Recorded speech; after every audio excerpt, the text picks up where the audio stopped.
What movie is showing តើរឿងអ្វីកំពុងតែចាក់បញ្ចាំង An action movie is on រឿង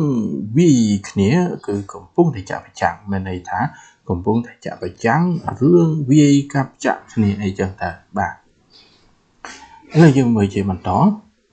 How much is the ticket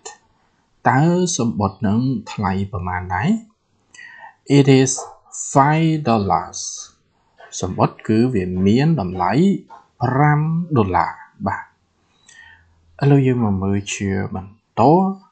Where is my seat Where is my seat តើកៅអីរបស់ខ្ញុំនៅឯណាចម្លើយ It is row A seat 5វាគឺនៅជួរ A កៅអីលេខ5បាទយើងមើលបន្តទៀត Do you want popcorn តើអ្នកចង់ញ៉ាំពោតលីងដែរឬទេពោតលីងណាបាទ Yes and a light cola បាទចង់ញ៉ាំហើយសុំកូកាកូឡាដបធំមួយបាទបន្តទៀត Is a movie starting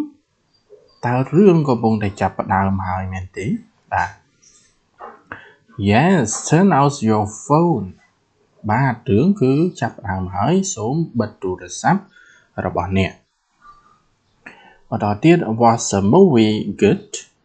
តើរឿងហ្នឹងល្អមើលទេរឿងហ្នឹងបាទចម្លើយ Yes it is very exciting Yes it was very exciting